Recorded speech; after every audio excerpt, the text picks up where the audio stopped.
Please welcome the President and CEO of the Consumer Technology Association, Gary Shapiro. Just a young gun with a quick fuse. I was uptight, wanna let loose. I was dreaming. Good morning and welcome to CES 2018, the largest tech event, actually the largest business event in the world. This week in Las Vegas, be prepared to be wowed. Over the next 4 days, tens of thousands of the brightest, most innovative minds will gather to connect, to do business and advance the tech industry. You know, CES always has been and always will be a launchpad for historic innovation. The technologies on display this week in Las Vegas are shaping our future. We have government leaders from the US and around the world, and I'd like to particularly recognize the ministers here from Canada, Colombia, France, Nigeria, Japan, Taiwan, and Tunisia. And from the US, I offer a special welcome to the Department of Transportation Secretary, a Cabinet Secretary in the White House, Elaine Chao, also Michigan Governor Rick Snyder, Nevada Governor Brian Sandoval, Montana Governor Steve Bullock, and FTC Acting Chairman Maureen Allhausen.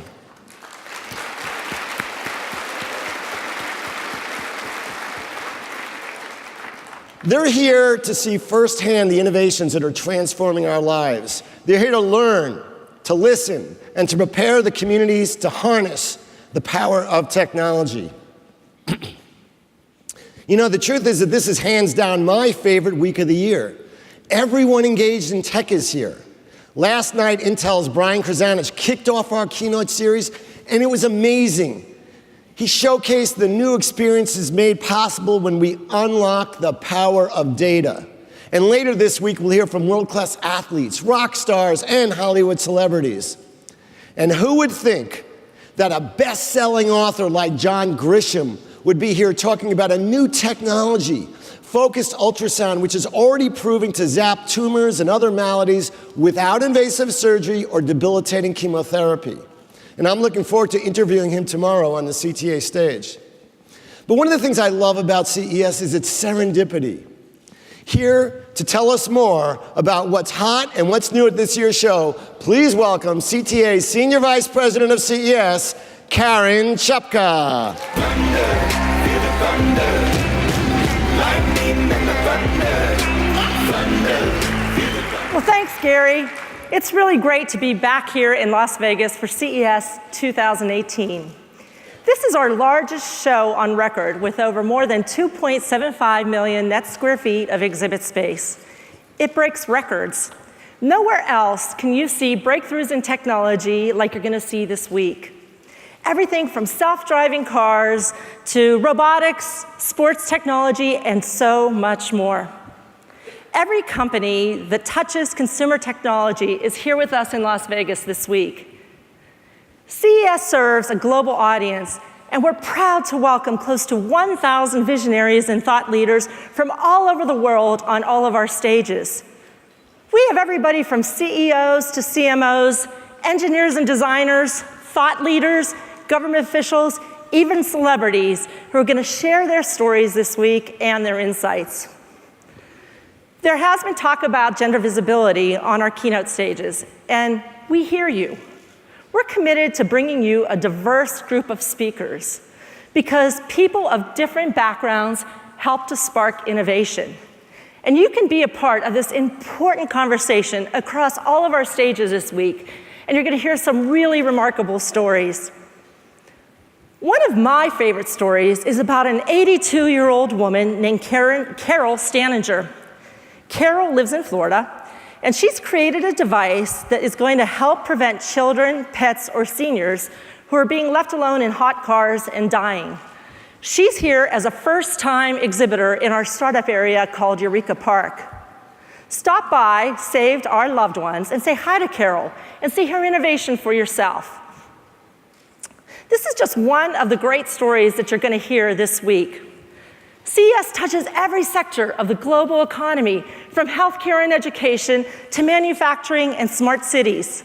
And vehicle technology is a hallmark of smart cities and of CES. Advancements in technologies are helping drivers stay connected, be productive, and stay safe. Did you know that 94% of collisions are caused by human error? Well, technology is changing that, and CES 2018 has nearly 300,000 square feet of auto exhibit space. That makes us the 5th largest standalone auto show in the United States. And aftermarket solutions, like those that are in display in our vehicle tech marketplace, well, they're making the cars on the road today much safer. And self-driving cars, they're not only gonna save lives, but they're gonna offer newfound independence to older adults and people with disabilities. From cars to cruise ships, CES continues to evolve. And each year, we embrace new industries into our fold. This year, we have new areas to highlight some of the greatest technologies that are changing our world. And that includes everything from smart cities, artificial intelligence, and high-tech retailing.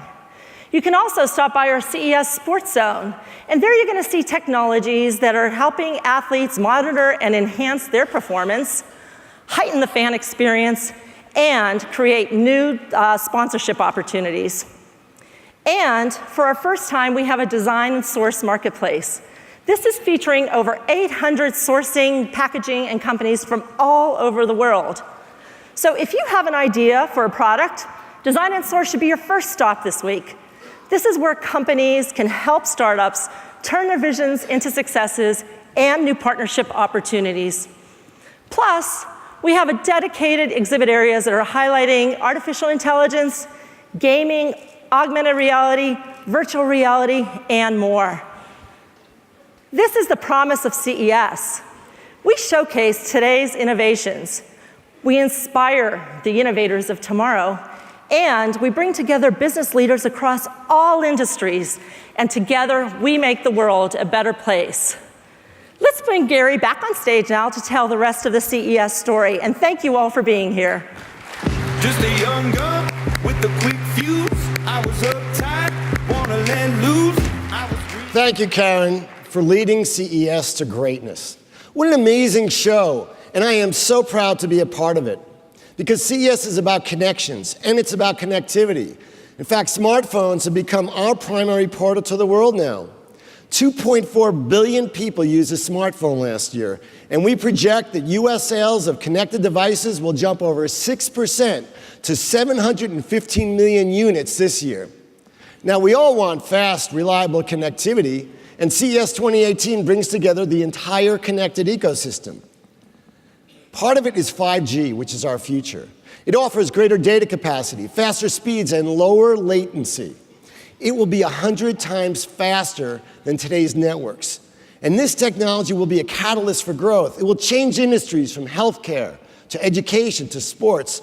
One estimate is that more than 20% of the world's population could have access to 5G in the next 5 years. It depends what governments do. But this afternoon, we'll hear from Huawei's Richard Yu. He'll be talking about 5G connectivity and how it relates to artificial intelligence, the Internet of Things, and new smart devices. And don't miss tomorrow's keynote focusing on 5G innovation. 5G, the Internet of Things, artificial intelligence, they're the foundations for sustainable and smart cities. Do you know that in 1960, 1/3 of the world's population lived in cities? Today, it's roughly half. But by 2050, the UN anticipates that number will jump to about 2/3.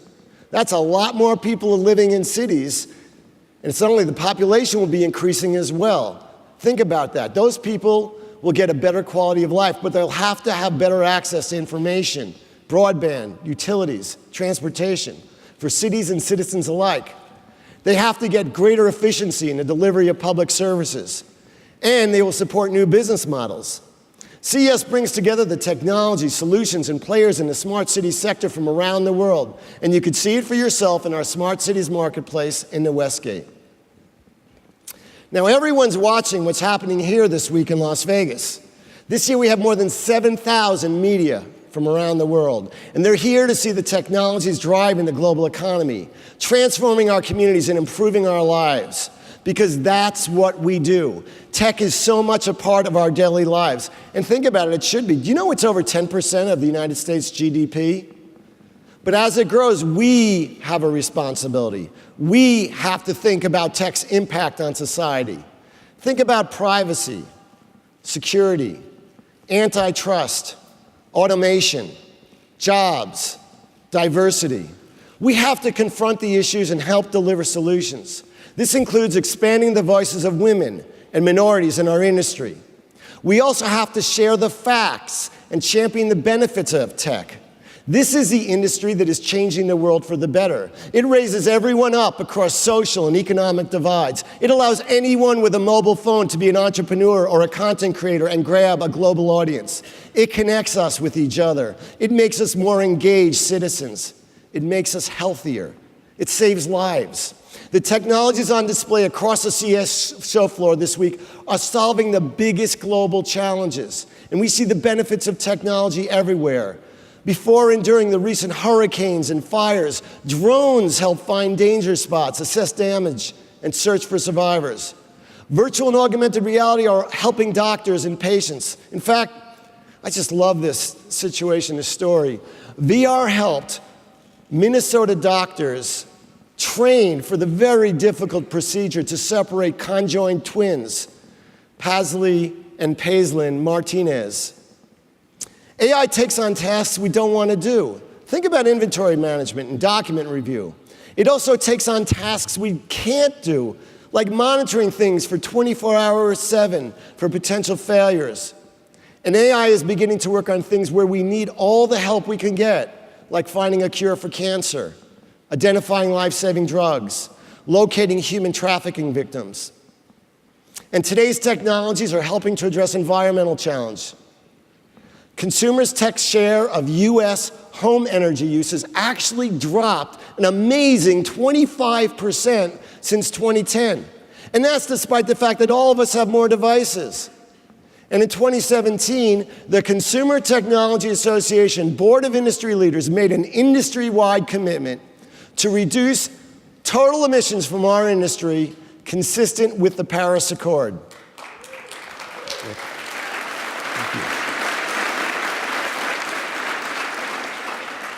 The fact is that technology and innovation are driving economic growth. We project the US consumer technology industry will grow almost 4% this year alone to a record-breaking $351 billion in retail revenues. And today, our industry is certainly part of a revolution, but revolutions often bring change that's needed, but revolutions also disrupt. And tech is helping to address this disruption and to ensure that workers can succeed in the modern global economy. Just in the last 12 months, 40 of our association members in the United States announced they're creating over 230,000 American jobs. In fact, automation is reinvigorating the US manufacturing. For the first time in decades, more manufacturing jobs have come back to the United States than left it. And a new McKinsey study says that automation will lift productivity and economic growth. Of course, automation will make some jobs obsolete, but it will also create new occupations. Drone operator, robot technician, app developer, data miner. These are just a few of the jobs that barely existed 15 years ago. Did you know that there are more than 12 million app developers worldwide? And who knows what's next? But if you want to find out, you should take a trip over during the next 4 days to Eureka Park. There's well over 900 startups, and you can see a preview of the technologies to come. The technology economy is a huge driver of global growth and spending. And globally, the tech spender spends close to $6 trillion a year.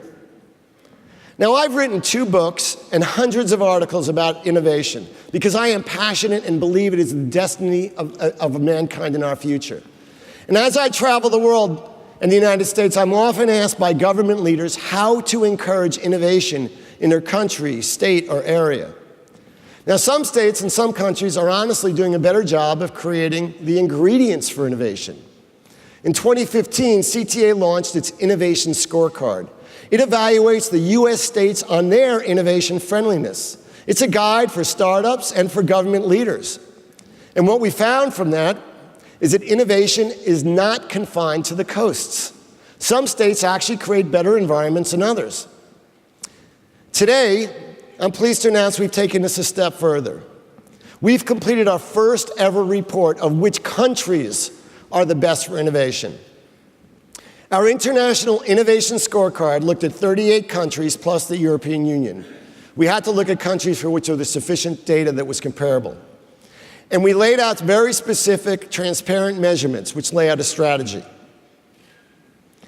Innovation thrives, in our view, in environments that embrace disruptive technologies, that protect individual rights, that promote entrepreneurship, and that foster a diverse and talented population. I am pleased to say that the 13 countries you see behind me top our list as innovation champions. Now, you can find out more about our scorecard and give us your input, because we will continue to do this each year, and we'll continue to evaluate whether we have the right indicators, and we do need feedback. Same thing we did with the state legislative scorecard. Actually, you can see these country champions in action on the CES show floor. You could just take a walk through Eureka Park. You know, roughly half of our over 900 Eureka Park exhibitors hail from innovation champion countries. And across the broader CES show floor, we have more than 2,000 exhibitors from these nations. With us today is the Dutch ambassador to the United States and the Prince of the Netherlands. If you see them, congratulate them on their country's status as an innovation champion. Thank you. Now, governments have the power to champion innovation in the tech economy. And the Consumer Technology Association works tirelessly to promote policies that are fair, free market-based, and focused on innovation. And we urge policymakers to practice what Chairman Olhausen, who's here today, has called regulatory humility. And we urge them to resist calls to regulate based on theoretical harms or in response to pressure from legacy businesses. Last year, CTA focused successfully on promoting innovation and enhancing consumers' lives. We helped block some really bad bills that limited ride sharing and home sharing. And we got a US law passed to allow hearing aids to be sold competitively and cheaply at retail.